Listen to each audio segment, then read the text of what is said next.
Bom dia a todos. Eu gostaria de agradecer ao Energy Summit pela oportunidade de trazermos esse tema tão importante que movimenta o Brasil, né, vem movimentando o mundo. Agradecer também a presença de todos aqui pelo seu tempo. E eu vou começar aqui com uma pergunta para o Gilberto, né. Gilberto, quais são os principais pilares regulatórios que orientam o setor automotivo rumo à descarbonização no Brasil? Obrigado, Fábio. Bom dia a todos. Bom, o setor automotivo trabalha com alguns regulamentos, né, que direcionam as tecnologias que estão por vir nos veículos. O principal deles são três, né? Então, na terceira etapa dos programas automotivos, passamos pelo programa Inovar Alto, né, que vigorou até 2017, onde ali no Inovar Alto trouxeram metas de eficiência energética, né, que vai melhorar o consumo do combustível e, consequentemente, a redução das emissões. Estamos no Rota 2030, quando falo estamos, é porque as metas de eficiência energética continuam, uma nova redução aconteceu, uma meta de mais 12%, 12% no Varalto, 12% no Rota 2030, quando a gente fala de eficiência energética, consumo de combustível. E agora a gente está entrando no terceiro programa, que é o Mover. E o Mover, além de trabalhar a questão da eficiência energética, do consumo do combustível, da redução, da melhoria, ela traz novos parâmetros de mensuração para o setor automotivo. Dentre deles, a gente passa a parar, vamos dizer assim, só de contabilizar a eficiência energética do tanque, né, as emissões do tanque à roda, e passa a contabilizar o ciclo como um todo. A gente passa a chamar o ciclo do poço à roda. O que é o ciclo poço à roda? A gente trabalha a tecnologia que está dentro do veículo embarcado para melhorar a eficiência energética, mas o programa Mover também começa a levar em consideração qual é a fonte de energia que está sendo colocada naquele veículo. Se é um combustível fóssil, um combustível renovável, uma eletricidade renovável. Então, essa parte da contabilização, o programa Mover está trazendo de novidade. Além dessa parte de eficiência energética, que claramente fala das emissões de CO2, o programa também está trazendo uma outra novidade, que é a parte da reciclabilidade, da reciclagem, que também trata da questão das emissões. Então, a reciclabilidade, os fabricantes dentro do programa Mover passarão a atender metas que os componentes ali colocados dentro do veículo terão que ali no seu final de vida daquele veículo ter uma parcela de reciclado, de reutilizado, de recuperado energeticamente.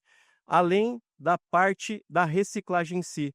O governo federal colocou esse ponto dentro do programa Mover, onde terão alguns tipos de metas, incentivos para que os fabricantes retirem veículos em fim de vida e reciclem esses veículos.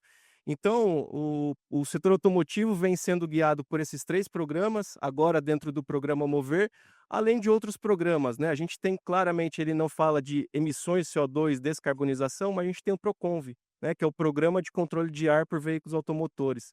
Para veículos leves, a gente está entrando na fase 8. É uma fase extremamente agressiva, onde houve junções de poluentes para que as empresas atendessem por meta corporativa e não só veículos. E para veículos pesados, a gente está entrando na fase do P8. Então, além do Proconv, do Mover, o setor automotivo também tem trabalhado ultimamente na questão do combustível do futuro. É uma outro programa do governo federal, onde dá uma direção para onde o Brasil está seguindo. Não há uma direção de que vai seguir o elétrico, vai seguir o híbrido, vai seguir o etanol, mas o governo dá algumas sinalizações para que as empresas possam colocar rotas tecnológicas para atender a descarbonização. Então, o combustível do futuro, atrelado ao Mover, atrelado ao Proconv, ele trouxe a questão do uso dos biocombustíveis. Então, hoje, está tendo inclusive a reunião do CNPE, que provavelmente vai aumentar o teor de etanol na gasolina para 30% e o teor de biodiesel no diesel para 15%.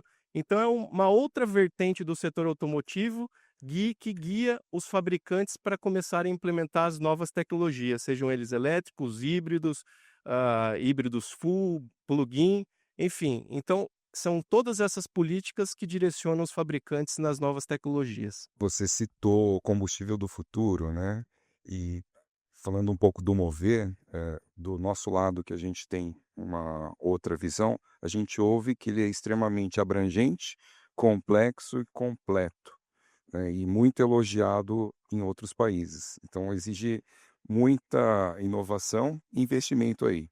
Aproveitando esse tema do biocombustível, mandar uma pergunta aqui para quem quiser.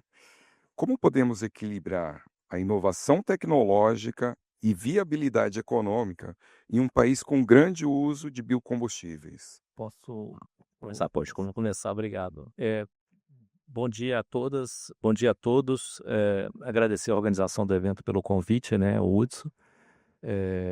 Saudar os colegas aqui do palco. O Gilberto fez uma lista bastante interessante dos regulamentos, né, que envolvem o produto automóvel. Eu vou falar mais dos produtos leves, os veículos de passeio comerciais leves, que representam a nossa área de atuação da Stellantis. A gente tem um portfólio de produto muito amplo, né, que vai desde o segmento de entrada, veículo A, são os veículos menores, até os veículos maiores, considerados veículos premium ou veículos de luxo. Evidentemente, o custo vai variando e preço vai variando do veículo de entrada até o veículo maior. A gente precisa lembrar que a nossa população, ou seja, 1% da população brasileira adquire automóveis 0 quilômetro, automóveis novos. A gente vende 2,5 milhões de carros por ano, com uma população pouco mais de 220 milhões de habitantes. Então, nós estamos falando aí de 1% da população aproximadamente. Então, o preço do produto é muito importante. A evolução tecnológica que o Gilberto estava citando, tem alguns programas, eu vou fazer referência ao programa Proconv de emissões de gases pelo escapamento, que começou na década de 80, começou nos Estados Unidos na década de 80 também. Então nós começamos, um país em desenvolvimento começou junto com um país desenvolvido. A Europa começou depois, na década de 90, e a China começou nos anos 2000. Só para dizer onde o Brasil está localizado nesse programa Procon, um programa de sucesso, que, como o Gilberto disse, estamos na fase 8, com requisitos que são dos mais severos do mundo. Então, olha o desafio que nós temos de incluir tecnologia no carro para abatimento de emissões de gases poluentes ao longo dos anos.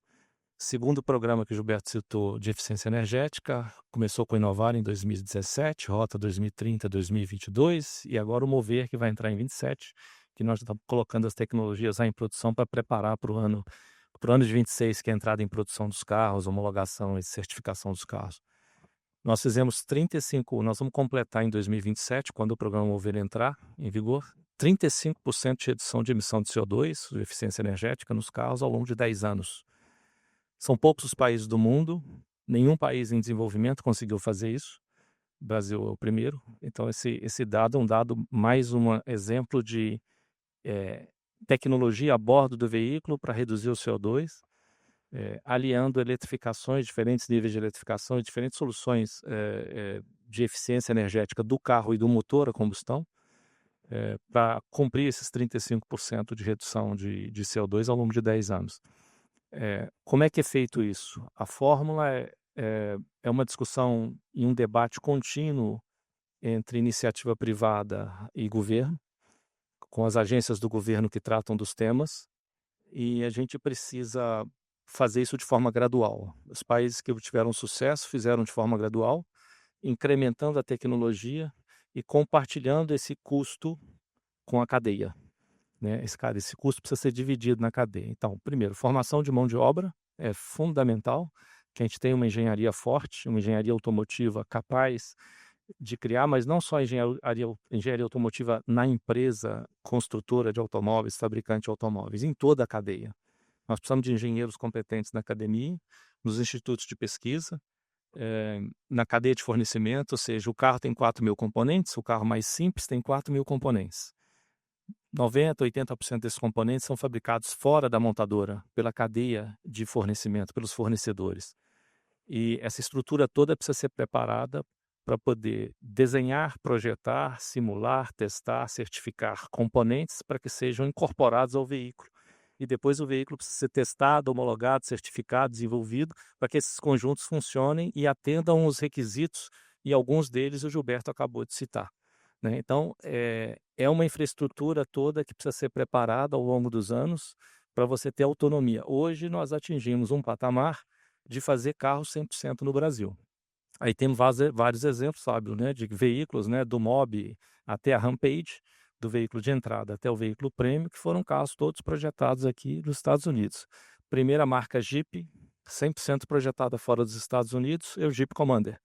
Picape Rampage, primeira picape toda projetada, desenvolvida, certificada e validada aqui no Brasil. Então, é possível, mas precisa fazer de forma estruturada, orientada ao longo dos anos, para que a gente possa compartilhar esses custos aí na cadeia e ser sustentável sobre vários aspectos, do ponto de vista econômico, evidentemente, mas do ponto de vista social, gerando emprego, riqueza, etc., e do ponto de vista ambiental, para respeitar as legislações, né?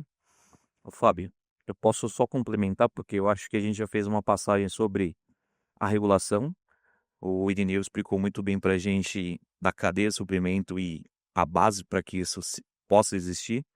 E acho que ficou faltando para fechar esse assunto quando você fala da volatilidade que existe tanto no país como hoje a nível global, como administrar isso em custo. Hoje o que eu posso trazer para essa ótica, trabalhando numa empresa chinesa, como o Irineu colocou, é a última a entrar dentro desse ciclo produtivo, é justamente o foco de como você fazer qualquer produto hoje que atenda necessidades globais diversas. A indústria automotiva ela já vive anos trabalhando com o que a gente chama de plataforma. Você não desenvolve um veículo, você desenvolve uma plataforma e ali você muda praticamente tudo. Você tem a base do carro e você fica mudando. Muda powertrain, motor, transmissão, muda a fórmula de movimento desse carro, né, a nova energia, muda a carroceria e fica adaptando isso com as necessidades. Eu acho que essa fórmula de criar plataformas já existe há um tempo. O que a gente está vivendo agora é como as nossas plataformas que foram desenvolvidas para usar motores e câmbios diferentes com carroceria, agora usa outra forma de energia, porque muda muito a estrutura do carro. Quando a gente fala de um carro 100% a bateria, você não consegue pegar simplesmente uma plataforma desenhada para um carro a combustão e colocar uma bateria nele e achar que vai funcionar, porque você mudou a base do carro. O que eu consigo enxergar que a China evoluiu e eu consigo viver isso hoje a Almoda J, que faz parte do grupo Chery, e desde o surgimento dela, ela é uma pioneira. É engraçado quando a gente fala, é uma pioneira há 20 anos, né, no mercado automotivo chinês. Ela focou primeiramente nos mercados internacionais. E quando ela faz isso, ela criou suas bases de P&D hoje nos 5 continentes. O que ela usa isso a seu favor? E a gente vê isso agora nos nossos carros da Almoda J. No momento que a Big Data se faz tão presente para qualquer coisa, a pesquisa de reação de mercado, de aceitação da tecnologia, juntamente com os órgãos regulatórios, entendendo tudo que está sendo evoluído, eles conseguem combinar tudo isso e entregar uma plataforma que possa ser adaptável, no que eu chamo de cardápio, para atender a necessidade de qualquer país e qualquer regulação que possa ser alterada. Isso é, para mim, o que gera vantagem e o pensamento estratégico na parte da competitividade econômica. Quando você consegue ter um cardápio que eu posso mudar um carro 100% a bateria para um híbrido plug-in, para o motor 1.0, para o motor 1.5, para desenvolver um flex naquele 1.0, naquele 1.5, no 2.0, buscando atender uma legislação que ela não é global, a legislação fica alterando, com essa plataforma e essa velocidade de processamento desse Big Data, eu acho que é aí que a gente consegue brigar quando a gente fala na parte de custo e tornar todos os nossos produtos acessíveis para qualquer lugar do globo. Só colocar um ponto, Fábio, nessa questão de desenvolvimento das fábricas, sustentabilidade. Acredito que os fabricantes eles precisam também utilizar do seu P&D, principalmente local, mas entender a matriz energética brasileira, né? A gente está falando de uma matriz energética brasileira de 50% renovável, onde entra os biocombustíveis, a utilização de biocombustíveis. Claro que a nossa eletricidade também é limpa, cerca de 90% renovável, mas para o Brasil, a gente tem esse diferencial de infraestrutura. A nossa energia é renovável. E outra, a gente já tem pontos, né, se a gente for pensar dos biocombustíveis, a infraestrutura instalada, 40.000 postos distribuídos pelo Brasil. Infraestrutura de recarga tem que vir e vai ser utilizada a energia limpa, mas os fabricantes também têm que olhar um pouco para a energia, para a matriz energética brasileira e desenvolver seus produtos, seus P&Ds aqui.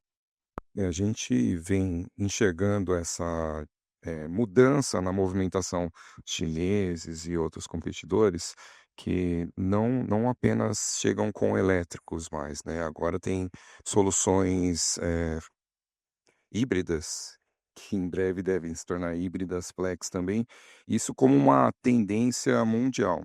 A gente tem a vantagem de ser flex aqui. E aproveitando, né, esse ponto, eu tinha uma pergunta aqui.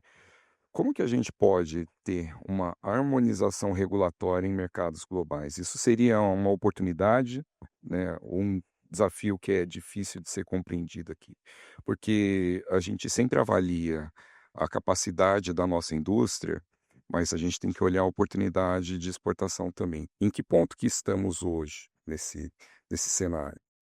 A gente fala primeiro de como encarar esse mercado nosso, né? Então, o processo de localização da engenharia, da infraestrutura, da cadeia de produção, da geração de emprego, geração de riqueza local é fundamental para que a gente tenha sucesso na região. Então, esse é um propósito importante da Stellantis, é de demonstrar isso através dos produtos que a gente tem da cadeia de fornecimento, né? 30% do mercado, que é motivo de grande orgulho, mas também de grande responsabilidade. Quando a gente entra na discussão da descarbonização, que é um problema global, as soluções que se apresentam são diversas e elas dependem das regiões também. Porque não adianta eu ter uma solução que vai usar uma fonte de energia puramente de base fóssil, né? O Brasil ele se apresenta com uma matriz energética bastante diversificada, ela é metade baixo carbono, metade carbono intenso. E quando a gente entra dentro dessa matriz energética e olha a matriz energética da área elétrica, a produção de energia elétrica, ela é baixo carbono. Então o Brasil começa a se apresentar como uma grande força para a utilização da eletricidade na mobilidade, que é uma eletricidade de baixo carbono, predominantemente de fonte hídrica, biomassa, eólica e solar, né? É um país que tem uma natureza fantástica, então ele vai poder usar isso de uma forma muito positiva. Só que do outro lado, a força da eletrificação no carro, ela se apresenta de uma forma diversificada, do híbrido de baixa voltagem, média voltagem, alta voltagem, até o carro 100% elétrico. E nessa escala, a gente entra numa questão que é do local, do país, né? O poder de aquisição do carro. Então, o híbrido de entrada mais barato, mais pessoas vão ter acesso, né? A gente mostra os dados das consultorias e mostram para a gente 30% de penetração até 2030, que é um valor expressivo. Depois o híbrido médio com 10 a 15% de penetração, depois o elétrico com 7, 8%. Então, ou seja, a gente precisa olhar para esse espectro da realidade local, continuar investindo para localizar, né? A gente lançou o híbrido leve o ano passado e metade dele já é produzido local, metade da parte eletrônica, motores elétricos já são produzidos aqui no Brasil. A nossa preocupação com a localização é muito importante, né? Com o desenvolvimento local. Então, você já tem dentro dos componentes eletrificados do híbrido leve metade de produção local. Então esse eu acho que é o trend que vai acontecer daqui para frente, de transformar, descobrir quais são as eletrificações que se encaixam no perfil do país, porque, como o Gilberto estava dizendo, tem mais de 40 mil postos de distribuição e temos ainda poucos postos de recarga para atender a liberdade de ir e vir para um carro 100% elétrico. Mas o carro 100% elétrico já se apresenta como uma solução urbana muito interessante, né? O aplicativo que roda muita quilometragem, apesar do custo mais elevado, você paga esse investimento num curto prazo. O last mile, né, o furgão de last mile, que roda 200 km por dia, entregando mercadoria na cidade, e tem o local para recarregar à noite na oficina. Essa também é uma solução muito interessante do ponto de vista elétrico. Então, o elétrico vai penetrar, ele vai levar um tempo em função da infraestrutura de recarga, que é muito importante para dar liberdade de ir e vir ao cliente, e o custo também deve cair. Então, nós temos aí uma expectativa de ter multiplataformas com diferentes soluções, do híbrido leve, híbrido médio, híbrido plug-in e o 100% elétrico, e motor a combustão ainda, pelo fato de a gente ter 30% do fornecimento de combustível hoje, do consumo de combustível no país, 30% é etanol, 100%, os outros 70% gasolina com 27% de etanol, que deve ir a 30% agora. Quer dizer, nós temos um mix de etanol que supera os 30% em relação à gasolina pura, né? E nesse aspecto, isso faz com que o nosso carro, o que a gente usa hoje, nós temos 30 e poucos por cento da nossa frota circulando enquanto nós estamos aqui debatendo, são veículos baixo carbono. São poucos os países do mundo que têm 30% da sua frota circulante de veículo 100% elétrico, baixo carbono. Poucos países, né? Noruega, por exemplo, é um, mas é um ponto fora da curva, né? Então, ou seja, o Brasil de novo se apresenta como uma potência, né, na descarbonização, que é um dos principais desafios que a gente tem, que é global, que não é só local, eh, nessa discussão aí de elétrico, híbrido, plug-in, qual é a solução, né? Nós vamos ter uma transição, vamos passar por uma transição até que o elétrico se torne realmente, porque o motor elétrico é o mais eficiente do que a combustão, até que o elétrico se torne realmente uma solução com algum tipo de armazenagem de energia a bordo do veículo, de uma solução completa, né? Essa transição vai acontecer, isso é inevitável. Fábio, trazendo um pouco uma visão global do que você perguntou e colocando até com o link o que o Gilberto falou. Eu acho que quando a gente tenta chegar numa unanimidade, a gente percebe que isso não vai ser possível. Eu acho que isso tem que ser claro em qualquer discussão, em qualquer país que a gente fala. O que eu acho que deve ser feito, e essa discussão aí se mantém a nível global, é a gente precisa descarbonizar. Isso é uma meta. A meta de cada país pode ser calculada, isso pode ser distribuído, pode ser dividido. A forma, aí eu acho que a gente não consegue entrar nesse consenso e é onde eu acho que a gente peca. Porque a gente tem o costume, não só o Brasil, eu falo isso, tira a visão do Brasil, olha no globo. A gente costuma printar ou imprimir em outro país a realidade que o meu não tem. E vice-versa também acontece. Então, o Gilberto deixou bem claro quando ele fala, por exemplo, da matriz energética. Isso tem que ser levado em consideração quando você fala qual que é a melhor solução para o seu país. Quando você fala do biocombustível, isso também tem que ser levado em consideração. As tecnologias, como o Irineu colocou, elas devem sempre serem desenvolvidas para atender a melhor definição do mercado local. Agora, a gente tentar colocar numa fórmula única para resolver o problema do mundo ou o problema do transporte, na descarbonização, no transporte no mundo, eu acho que é um erro.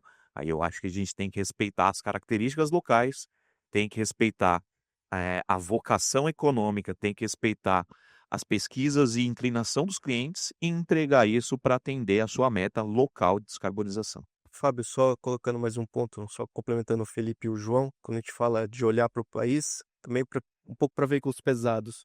Tem que olhar o tamanho do território do Brasil, né? Para veículos pesados, pelo estudo da Anfávia que ela fez com uma consultoria, a gente vê a introdução ali até 2040 para veículos pesados, o hidrogênio chegando até um pouco mais do que o elétrico, justamente pelo tamanho do Brasil. E veículo, caminhão a gás, chegando também, antes do veículo elétrico, mas muito mais pela razão do território, comparado, por exemplo, com a Europa, que muitos países são pequenos. Então, olhar para o território vai ser tanto para veículos pesados quanto para veículos leves. Pensando aqui no ponto do consumidor, como que vocês, a gente já está avançando aqui, como que vocês enxergam a aceitação do consumidor dessas novas tecnologias? A gente sabe que tem a questão do preço, do custo, né?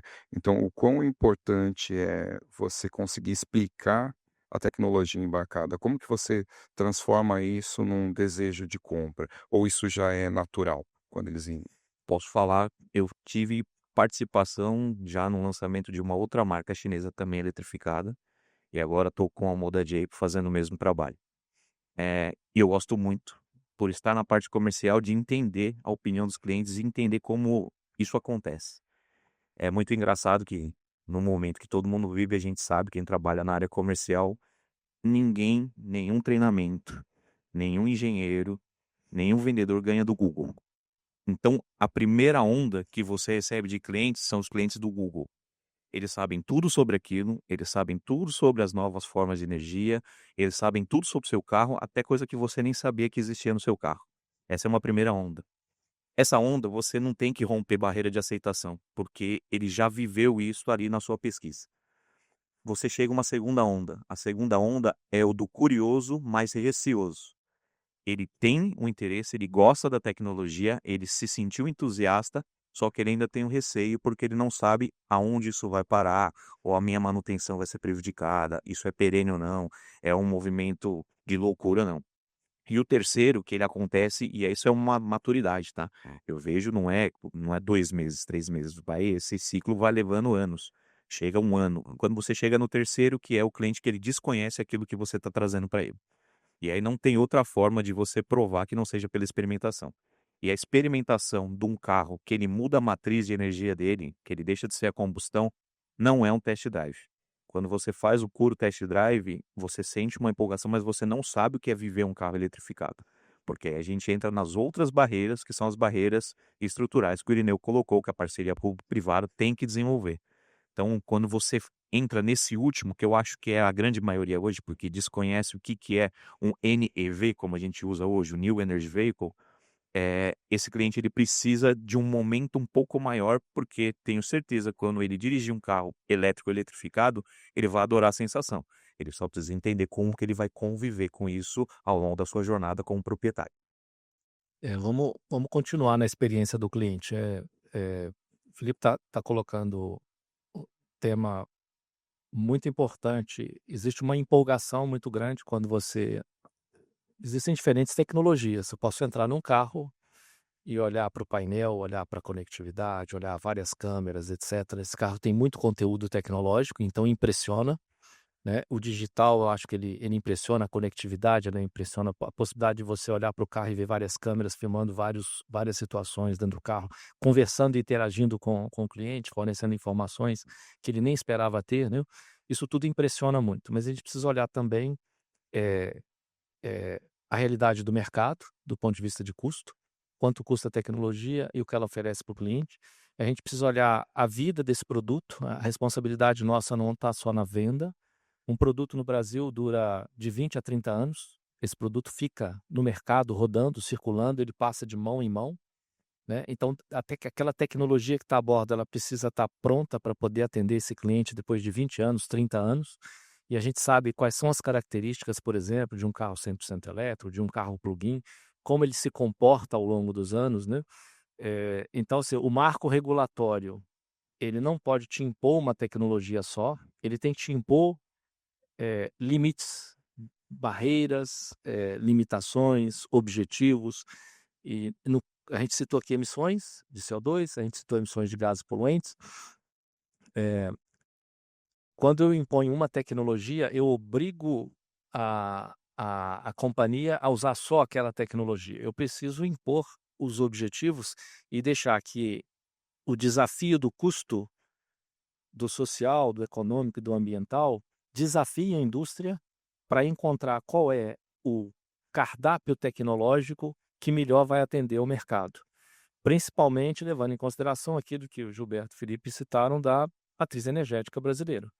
Tá certo? Então, isso dá para a gente a oportunidade, do segmento de entrada até o segmento premium, de compor um cardápio de tecnologias que vai continuar aquecendo a indústria local, respeitando o meio ambiente, gerando emprego, gerando tecnologia localmente, e mantendo esse mercado ainda, do ponto de vista automotivo, aceso, né? Então, existe solução para isso. Então, tem espaço para o carro elétrico, tem espaço para o carro plug-in, tem espaço para o carro híbrido.